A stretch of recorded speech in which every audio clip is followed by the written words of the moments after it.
जय श्री कृष्णा दोस्तों। पौराणिक कथाओं के अनुसार बहुत समय पहले की बात है, जब उज्जैन नगर के राजा गंधर्वसेन थे। उनको 2 पत्नियां थीं, जिनमें से एक पत्नी से विक्रमादित्य पैदा हुए और दूसरी पत्नी से भर्तरी पैदा हुए। कुछ समय बाद जब गंधर्वसेन के ये दोनों पुत्र बड़े हुए तो एक दिन उन्होंने अपने बड़े पुत्र भर्तरी को उज्जैन नगर के राज सिंहासन पर बिठाया। भर्तरी के राजा बनने के बाद उज्जैन नगर की जनता पहले से भी सुखी और आनंदित रहने लगी। भर्तरी राजा होने के साथ साथ धर्म और नीति शास्त्र में भी बहुत बड़े ज्ञाता थे और धर्म के अनुरूप ही वो अपने राज्य पर शासन करते थे। राजा भर्तरी के पहले से ही 2 रानियां थीं, लेकिन फिर भी उन्होंने राजकुमारी पिंगला से विवाह कर लिया। रानी पिंगला बहुत ही सुंदर थी, जिनकी वजह से भर्तरी उनकी तीनों रानियों में सबसे ज़्यादा प्रेम रानी पिंगला से करते थे। राजा भर्तरी पिंगला की सुंदरता से इतना मोहित हो गए कि धीरे धीरे वो अपने राज कर्तव्यों को भूलने लगे। अब थोड़े दिनों बाद उज्जैन नगर के राजमहल में गुरु गोरखनाथ जी पधारे। उधर जब राजा भर्तरी को पता चला कि उनके राजमहल में गुरु गोरखनाथ जी का आगमन हुआ है, तो राजा भर्तरी उनके पास आए और उन्हें प्रणाम किया और फिर कई दिनों तक उन्होंने गुरु गोरखनाथ जी की खूब सेवा की। राजा भर्तरी की सेवा से गुरु गोरखनाथ जी बहुत प्रसन्न हुए और जब वो राजमहल से जाने लगे तो उन्होंने राजा भर्तरी को एक दिव्य फल भेंट के रूप में दिया और कहा, हे राजन, इस दिव्य फल को खाने से तुम सदा जवान बने रहोगे, बुढ़ापा तुम्हें छू भी नहीं पाएगा। और फिर उस दिव्य फल को राजा भर्तरी को देकर गुरु गोरखनाथ जी वहाँ से चले गए। उधर गुरु गोरखनाथ जी के जाने के बाद राजा भर्तरी उस फल को गौर से देखने लगे और मन ही मन सोचने लगे कि मैं तो राजा हूँ, मुझे जवानी और सुंदरता की क्या आवश्यकता है। फिर उन्होंने सोचा, क्यों ना मैं इसे रानी पिंगला को दे दूँ। इसको खाने के बाद वह सदा सुंदर और जवान बनी रहेंगी। और फिर राजा भर्तरी ने दिव्य फल ले जाकर रानी पिंगला को दिया और कहा, लो रानी, ये दिव्य फल मुझे गोरखनाथ जी ने दिया है, इसको खाने के बाद तुम सदा जवान और सुंदर बनी रहोगी, इसलिए इसे तुम खा लो। लेकिन राजा भर्तरी ये नहीं जानते थे कि जिस रानी को वो सबसे ज़्यादा प्रेम करते हैं वो उनसे नहीं बल्कि उसी नगर के कोतवाल से बहुत प्रेम करती है। राजा जब रानी पिंगला को वह दिव्य फल देकर वहाँ से चले गए तो रानी ने सोचा, मैं सदैव जवान रहकर क्या करूँगी, क्यों ना मैं ये फल नगर के अपने उस कोतवाल को दे दूँ ताकि वह लंबे समय तक मेरी इच्छाओं की पूर्ति करता रहे। रानी पिंगला ने यही सोचकर वह दिव्य फल कोतवाल को दे दिया और कहा, इसे तुम खा लेना। लेकिन वह कोतवाल रानी से ज़्यादा उसी नगर की एक वेश्या से प्रेम करता था। उसने सोचा कि इस फल को मैं खाकर क्या करूँगा, इसको ले जाकर मैं उस वेश्या को दे देता हूँ, जिससे वह हमेशा जवान और सुंदर बनी रहेगी। और उसने वह फल ले जाकर उस वेश्या को दे दिया।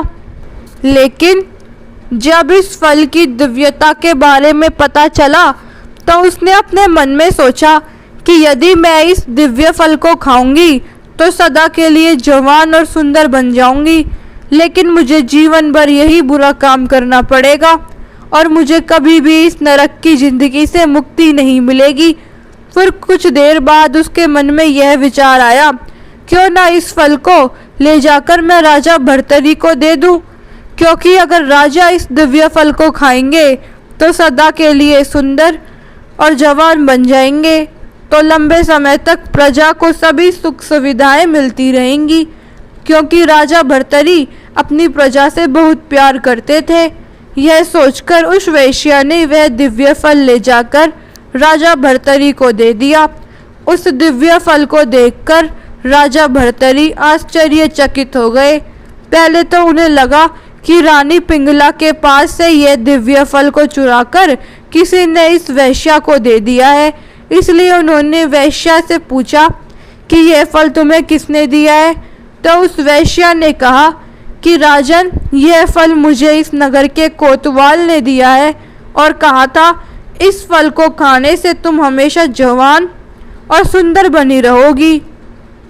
लेकिन मैंने सोचा कि इस फल की सबसे ज़्यादा ज़रूरत आपको है, इसलिए मैं ये फल लेकर आपके पास चली आई।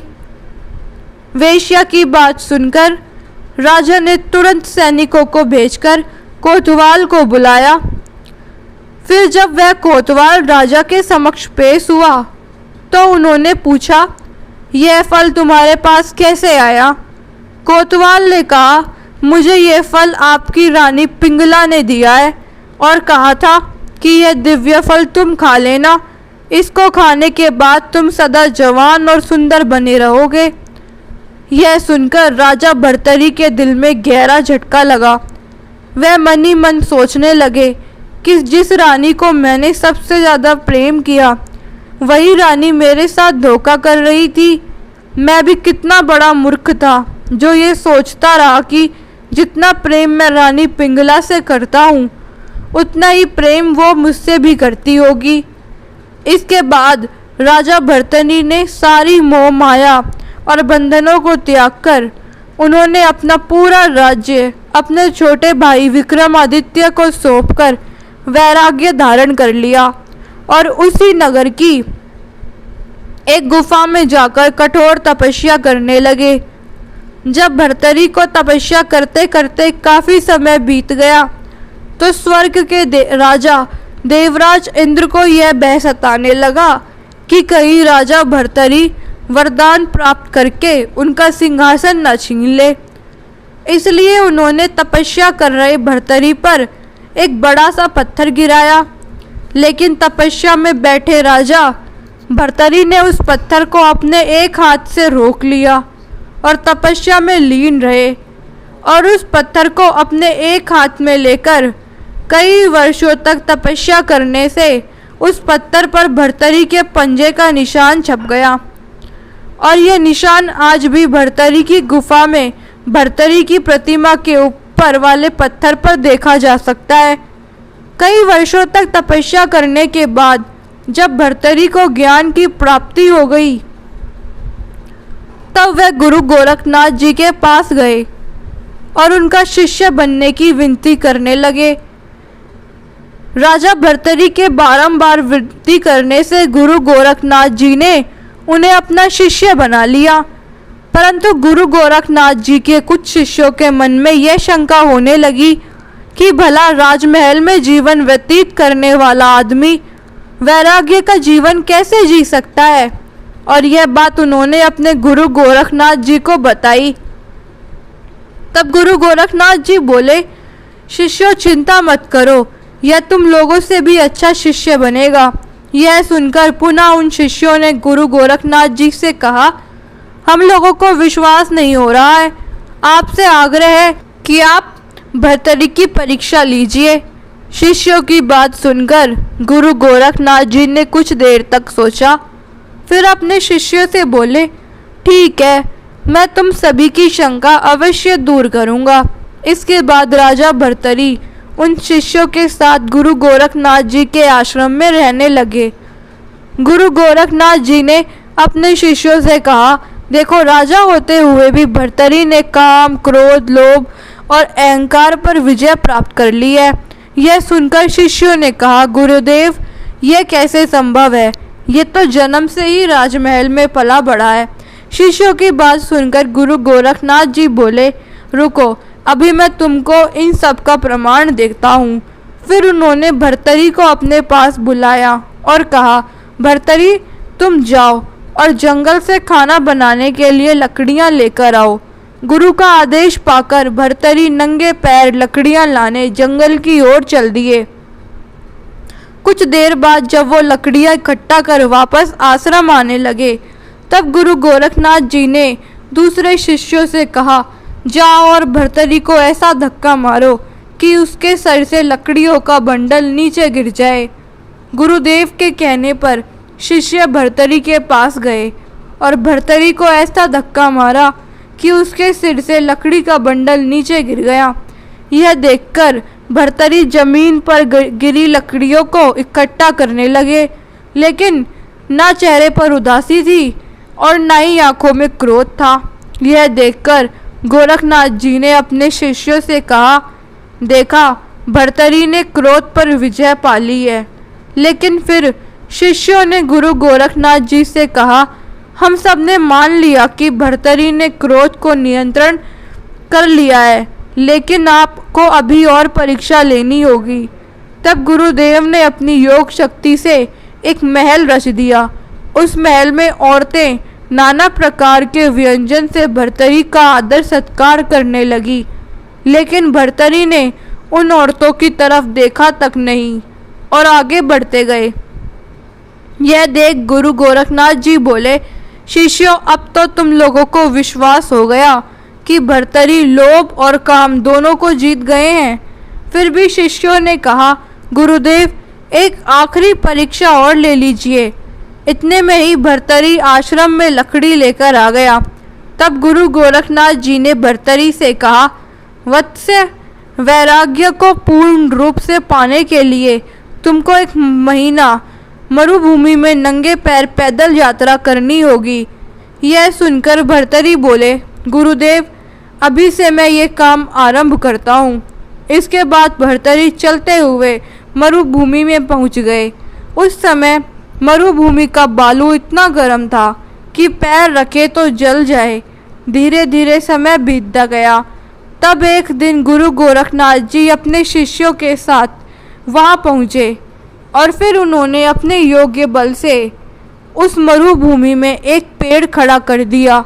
चलते चलते अचानक भर्तरी का पैर उस पेड़ की छाया पर आया। तब वे ऐसे उछल पड़े मानो अंगारों पर पैर पड़ गया हो। वो मन ही मन सोचने लगे कि यह निर्जन मरुभूमि में यह पेड़ कैसे आया। वह तुरंत उस पेड़ की छाया से दूर हटकर चलने लगे। यह देख गोरखनाथ जी प्रसन्न हो गए और अपने शिष्यों से बोले, देखो, जिस भर्तरी के पैर राजमहल पे गलीचे से कभी नीचे नहीं उतरते थे, आज ये नंगे पैर इस मरुभूमि में चल रहा है। और इसके बाद गुरु गोरखनाथ जी रूप बदलकर भर्तरी के पास गए और बोले, वत्स्य, इस पेड़ के नीचे थोड़ा सा आराम कर लो। तब भर्तरी ने उनसे कहा, मैं अपने गुरुदेव की आज्ञा की अवहेलना नहीं कर सकता।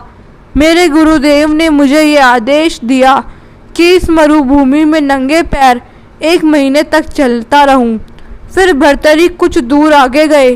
तब गोरखनाथ जी ने अपने योग्य बल से उनके रास्ते में ऐसी कटीली झाड़ियां उत्पन्न कर दी कि उनके वस्त्र फट गए, पैरों में कांटे चुभने लगे। फिर भी भर्तरी ने आ तक नहीं किया। यह देख गुरु गोरखनाथ जी ने अपने योग बल से अग्नि से भी अधिक ताप पैदा किया। इसके बाद भर्तरी का गला प्यास के मारे सूखने लगा। तभी गुरु गोरखनाथ जी ने भर्तरी के रास्ते में एक हरा भरा पेड़ खड़ा कर दिया और उसके नीचे पानी से भरा मटका रखा हुआ था। लेकिन फिर भी भर्तरी ने इसकी ओर देखा तक नहीं। फिर कुछ देर बाद उन्होंने देखा कि सामने से गुरु गोरखनाथ जी आ रहे हैं और जब वे उनके नज़दीक आए तो उन्होंने गुरु को प्रणाम किया। फिर गुरु गोरखनाथ जी ने भर्तरी को गले लगाते हुए कहा, वत्स, मैं तुमसे अति प्रसन्न हूँ और मैं तुम्हें वरदान देना चाहता हूँ। जो भी चाहो मांग लो। यह सुनकर भर्तरी बोले, गुरु, आप मुझ पर प्रसन्न हैं तो मुझे और क्या चाहिए, क्योंकि एक शिष्य के लिए गुरु की प्रसन्नता ही सब कुछ है। आप मुझसे संतुष्ट हुए, मेरा जीवन सफल हो गया। आपके आशीर्वाद के सिवाय मुझे कुछ नहीं चाहिए। गुरु गोरखनाथ जी ने कहा, तुम धन्य हो भर्तरी। जब तक ये सृष्टि रहेगी तब तक धरती पर तुम्हारा नाम अमर रहेगा। तो दोस्तों, अगर आप सभी को ये वीडियो पसंद आया तो मेरे चैनल को सब्सक्राइब करें वीडियो को लाइक करें और शेयर करें। धन्यवाद।